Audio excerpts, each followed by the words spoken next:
With luck, my first weekend here in Zacatecas fell on one of the most famous regional festivals, La Morisma de Brachos. Every year during the last weekend of August, thousands of people converge here to reenact the wars between the Moors and the Christians always winning at the end of the festival. My fellow Fulbrighters and I headed to the outskirts of town, following numerous directions of derecho, derecho, derecho, and allá, out towards the hills.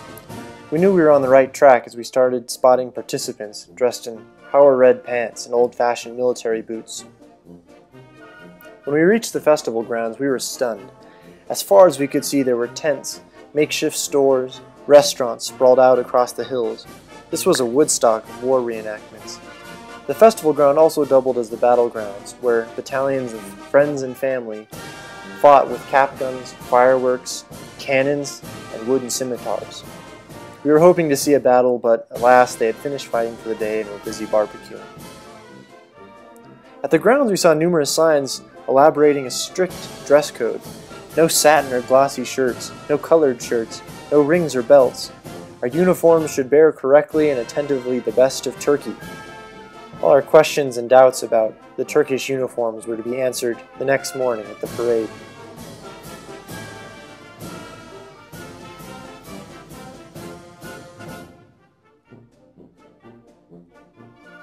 From 11 a.m. well into the afternoon, thousands of Turkish warriors marched through the streets of Zacatecas to the beating of drummers.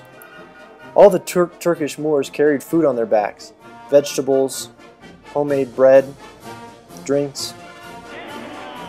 The sheer scope of the participation and community coordination was unlike anything I'd seen before. Seeing squadron after squadron of costumed participants filled me with an awe that ancient villagers must have felt as they watched armies march by. The Moors also carried weapons, some traditional and some not so traditional. The Christian dress code was, well, less defined.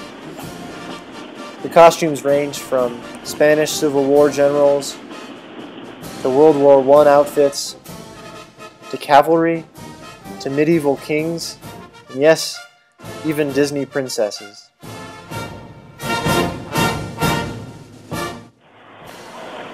Most of the Christians also had marching bands, which played songs ranging from the March of Zacatecas to reggaeton.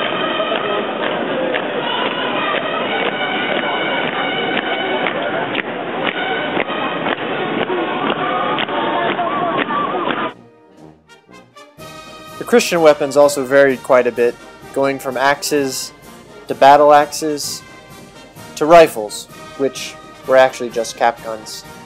And my favorite, the toy cannon.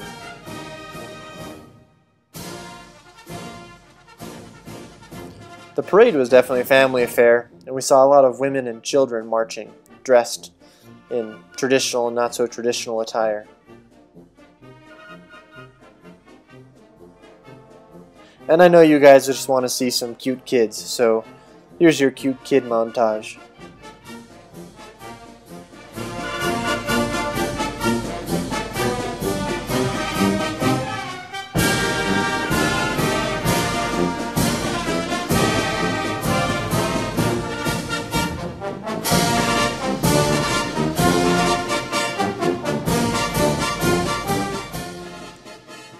While the parade felt mostly secular in orientation, there were a few signs of its religious origins.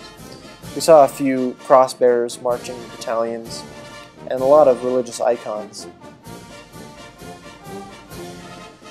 We also saw a few pilgrims crawling up the hill on hands and knees, helped by their families to visit the Virgin at the top of the hill.